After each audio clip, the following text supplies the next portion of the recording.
Hi guys, and welcome to 3D modelling in Blender. So first thing we've got to do is we've got to download Blender.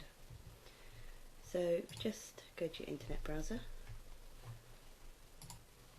and if you go to our website www.games-hub.co.uk, here you can have a look at some of our other courses that we've got available, and also if you click on the Downloads tab, I'll take you to our download page and you can download Blender. So if you just click on that, I'll take you to the Blender download page, and you can select your platform, so you can run it on Linux, Mac or Windows. So mine is running on Mac, so that's fine. So just click download. So once your download's finished, if you just double click on the DMG, it'll open it up. And then all you need to do is just drag your Blender file over into your applications. I've already got it installed, so I'm not going to do that. And then when it's finished, you should see the Blender folder in your applications, and then you can just open up Blender from there. So this is the default view that you always get when you open Blender. It'll come up with this sort of menu screen. So if you've got already open projects, you'll see them here, my recent projects. But we're just going to start with this default view. So this is your Blender start file. So when you open Blender, you will always have these three things in automatically. So you'll have your camera, your light, and your cube. So first thing I'm going to do is I'm going to turn on screencasting so you guys can see what I'm pressing, what keys I'm pressing. So down here you'll see we've got a little mouse, so you can see which buttons I'm pressing on there, and you'll be able to see what buttons I'm pressing on the keyboard as well. So just keep an eye on these if you get lost, and it should give you an idea of what's going on. So when we first open Blender, it looks very complicated, don't really know what's going on. So let's just go through what all these windows are. So this is our main window, which is our 3D view.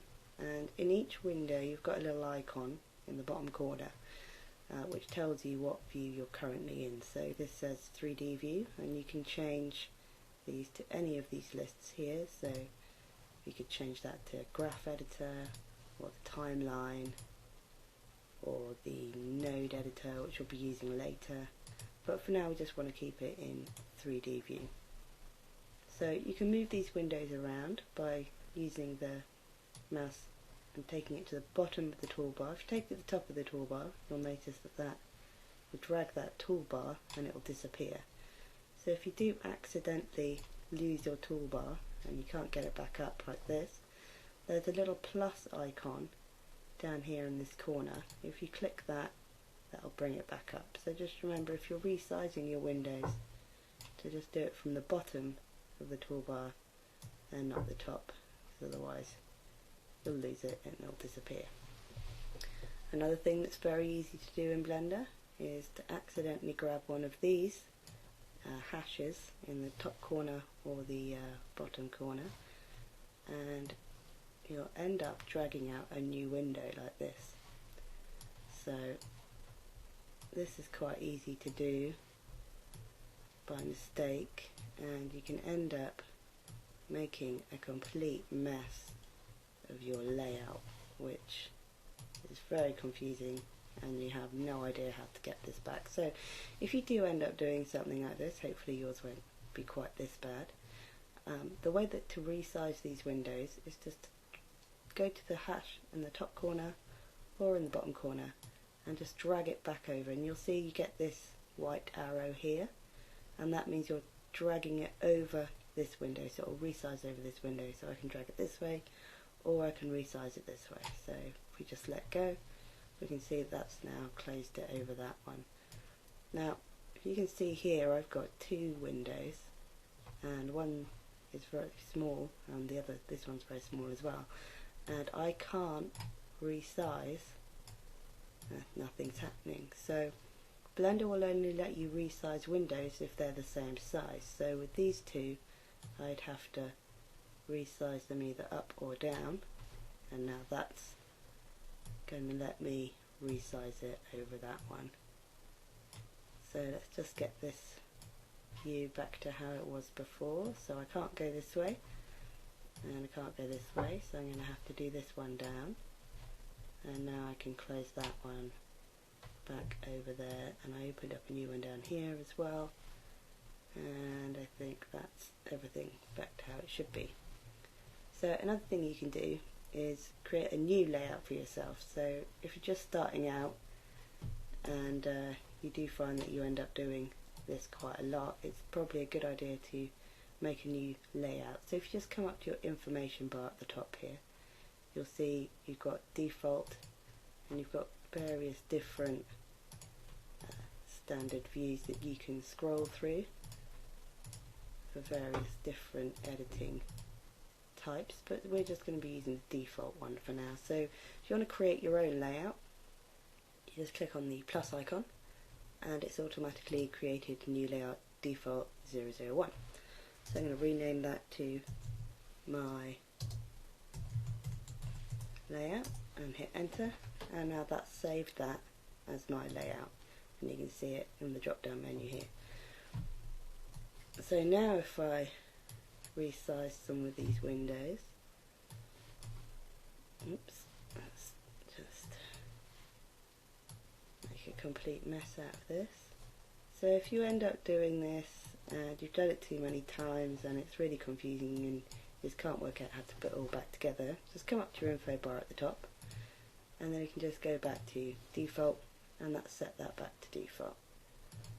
So if we then go back to my layout, you'll see it's still got all of these. So if we'd done that in default, then we'd have had to manually put them back like I'm doing now, so that we've got back to our default layout. So just make sure that if you do make a complete mess of things, that you're doing it on a layout that isn't default, so you can always go back to your default layout. So I'm going to keep it on my layout for now, just in case I make a mistake. So now we need to hop over into the user settings. So if we come to File in the menu bar and we go down to User Preferences, I'll open up this extra window for us here, and we're just going to have a look and see what we can change around some of these things. So you want to make sure, if you come to Editing tab and you come down to your undo settings, your global undo settings, so I've already got mine set to 200, yours will probably be set to 32, so you want to up this to around about 200. So you just do that by clicking in the box and then typing in 200 and then save user settings. So if you're using a laptop and you don't have a 3-button mouse, you can emulate your 3-button mouse by coming into the input settings and then clicking this little tick next to emulate 3-button mouse. So what this will do is it will allow you to emulate the 3 buttons. So if you hover over it, it will tell you can emulate the middle mouse click with Alt and the left mouse button. So that's how you do middle mouse if you're using a laptop, but I've got a 3-button mouse, so I'm going to uncheck that for now. Another thing you can do if you're on a laptop or you're using a keyboard that doesn't have the number pad on the side is you can come down here and go to emulate numpad and tick on that, and then that will allow you to use the numbers at the top of your keypad to scroll through your different view cycles, which we'll be having a look at in a little bit. So I'm just going to keep that unchecked because I've got a numpad on my keyboard. And then any changes that you do make, just remember to save user settings, and that'll just save all your settings. Next time you open up Blender, these will all be set.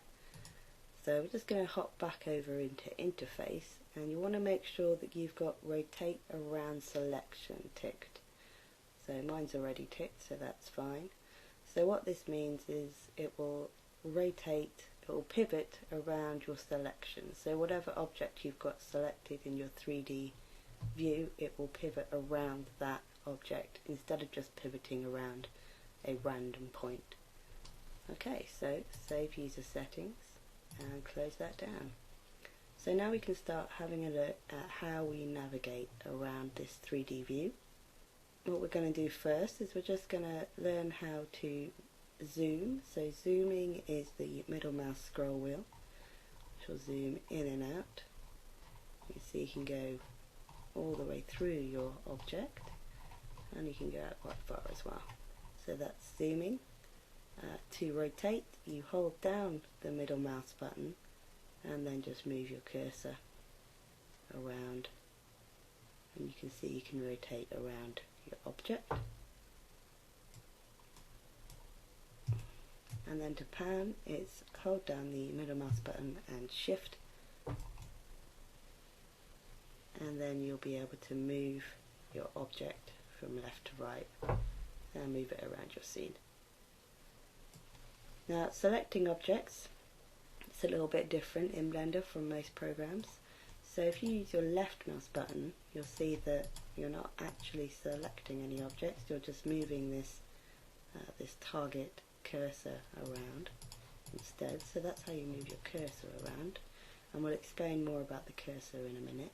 But if you want to select an object, it's right click, and then you can see that that object has been highlighted, and you've now got the transform tool in its pivot point. So let's just select the camera and the lamp and the cube, and then we can just rotate around that. We can zoom in and out, and we can move it from side to side, which is great. So just get used to that, have a little play around, move your objects about, move your view about, just get comfortable with that, and we'll move on to the next video.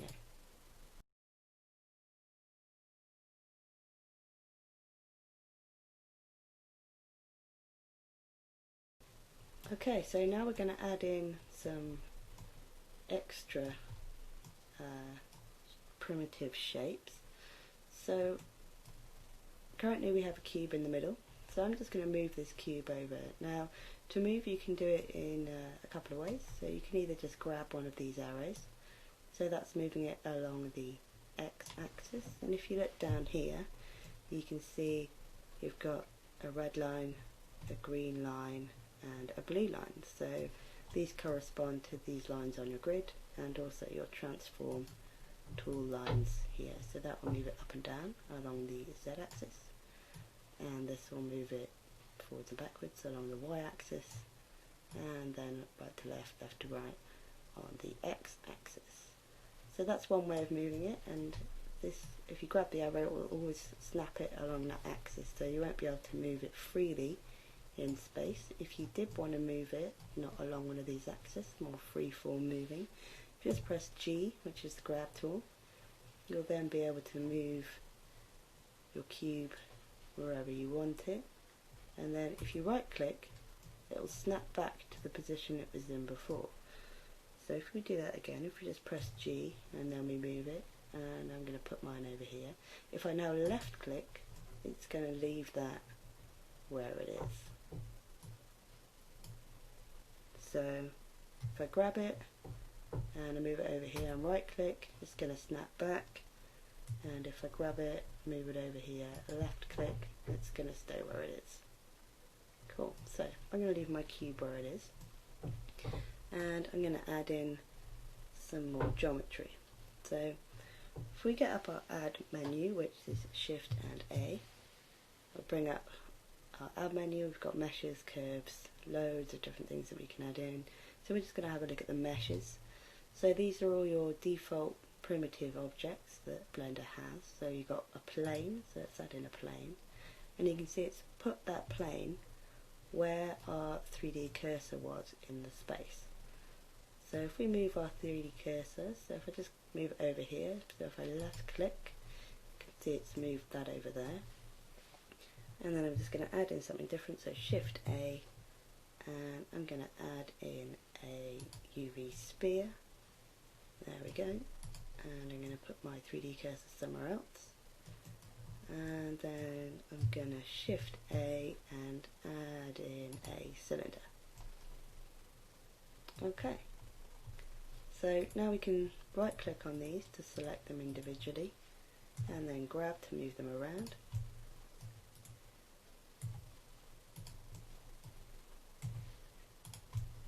Or we can move them along different axes using the transform arrows.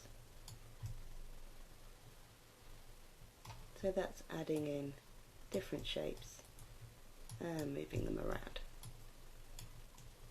So if we wanted one of our shapes to be in the center of our grid, we'd have to move our 3D cursor to be in the center. So we can do that manually, but when you're working in 3D space, you can see it's actually quite difficult to try and get that directly in the center of your grid.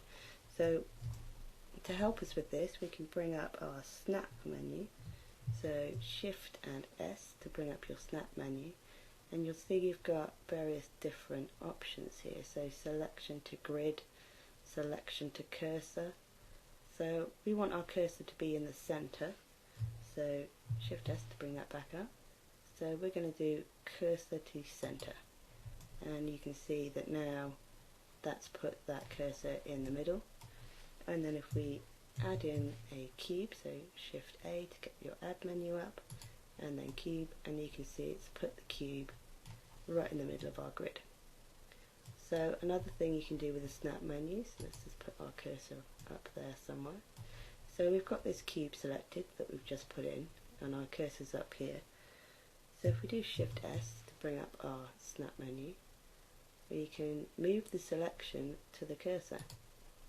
So if we select that, you can see it's moved our cube to where our cursor was. And if we put in a cube up here and we realise we don't want it up there, we want it in the middle, so we could bring up our snap menu again and then move our cursor to the centre and then move our selection to the cursor, and that's put that back in the middle.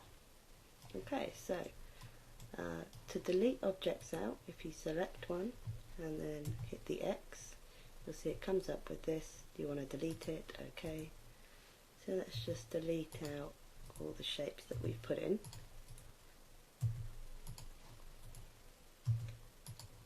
Okay, there we go.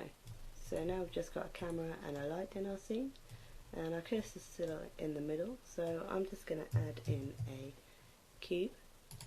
So now we're back to our original start file, cubes in the center with our camera and our light. So if you guys just want to have a play around with that, try moving objects about, adding in different geometry, and just getting used to rotating and moving around your objects, and I'll see you in the next video.